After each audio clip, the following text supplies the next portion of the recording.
ഛത്തീസ്ഗഡിൽ അറസ്റ്റിലായ കന്യാസ്ത്രീകൾ ജാമ്യം തേടി എൻഐഎ കോടതിയെ സമീപിച്ചു. കന്യാസ്ത്രീകൾ ബിലാസ്പൂർ കോടതിയിൽ ജാമ്യാപേക്ഷ സമർപ്പിച്ചു. അതേസമയം നിയമത്തിന്റെ വഴിക്ക് പോകുന്നുവെന്ന് പാർലമെന്റിലെത്തിയ ഛത്തീസ്ഗഡ് മുഖ്യമന്ത്രി വിഷ്ണുദേവ് സായ് പ്രതികരിച്ചു.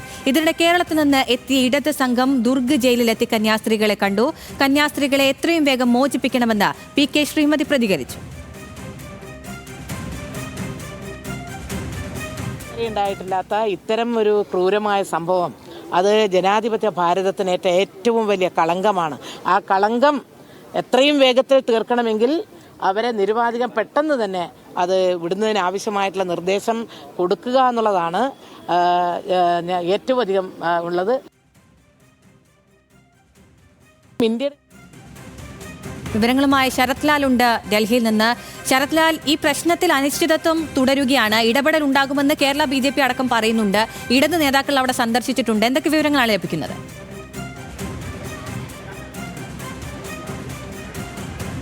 അഖില, കേന്ദ്രത്തിൽ നിന്ന് ഇടപെടലുകൾ ഉണ്ടായിട്ടുണ്ട് എന്നാണ് നമുക്കിപ്പോൾ ലഭിക്കുന്ന വിവരം. അതുകൊണ്ട് തന്നെ പ്രോസിക്യൂഷൻ NIA കോടതിയിൽ പ്രോസിക്യൂഷൻ ജാമ്യത്തെ എതിർക്കില്ല എന്നൊരു നിലപാടാണ് എടുത്തിരിക്കുന്നതാണ് നമുക്ക് ഇപ്പോൾ ലഭിക്കുന്ന വിവരം. ഏതായാലും ബിലാസ്പൂരിലെ NIA സെഷൻ കോടതിയിൽ ഇപ്പോൾ കേസ് ഹർജി ഫയൽ ചെയ്തിരിക്കുകയാണ്.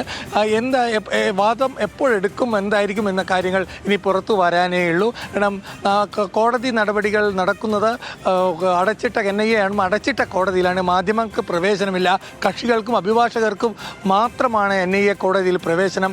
അതുകൊണ്ട് തന്നെ വിവരങ്ങൾ പുറത്തു വരണമെങ്കിൽ കോടതി വാദം അവസാനിച്ച കക്ഷികൾ പുറത്തു വരണം. ഇതേപോലെ തന്നെ വളരെ പ്രധാനപ്പെട്ട കാര്യം, ഇടതു നേതാക്കൾ ശ്രീമതി ടീച്ചറും CS സുധാദേവിയും ജയിലിലെത്തി കന്യാസ്ത്രീകളെ കണ്ടു. അവരുമായിട്ട് സംസാരിച്ചു. അത് കഴിഞ്ഞ് നമ്മൾ അല്പസമയം കേട്ടിരിക്കുകയാണ്.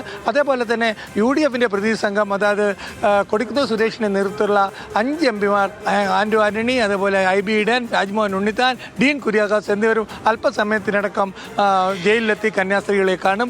അവരുടെ ബന്ധുക്കളും ജയിലിൽ തന്നെയുണ്ട്.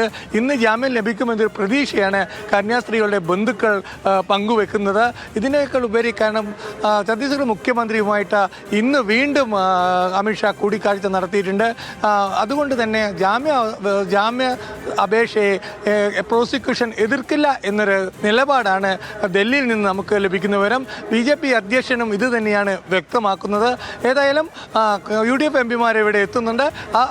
കാരണം ഇന്നലെ അമിത്ഷായുമായി ചർച്ച നടത്ത UDF MPമാരുടെ സംഘത്തിലുണ്ടായിരുന്ന കൊടിക്കുന്നിലും അതേപോലെ തന്നെ ആൻഡ്രു ആന്റണി അടക്കമുള്ള മുഴുവൻ MPമാരും ഇന്ന് നേരിട്ടെത്തി ചർച്ചയുടെ വിവരങ്ങൾ എന്താണ് അമിത്ഷാ പറഞ്ഞത് എന്നുള്ളത് വ്യക്തതയോടെ ഇവരെ അറിയിക്കും. കാരണം മാധ്യമങ്ങളോട് പറയാൻ പറ്റാത്ത കാര്യങ്ങൾ അമിത്ഷാ പറഞ്ഞു എന്നാണ് ഈ MPമാർ പറയുന്നത്. അതുകൊണ്ട് തന്നെ അവർ ഈ കാര്യങ്ങൾ കന്യാസ്ത്രീകളെ ഇന്ന് ജയിലിലെത്തി അറിയിക്കുമെന്നാണ് നമുക്ക് ഏറ്റവും ഒടുവിൽ ലഭിച്ച വിവരം. ഏതായാലും ജാമ്യാപേക്ഷയിലുള്ള വാദങ്ങൾ ഇപ്പോൾ ബിലാസ്പൂർ NIA കോടതിയിൽ നടക്കുന്നു എന്നൊരു വിവരമാണ്.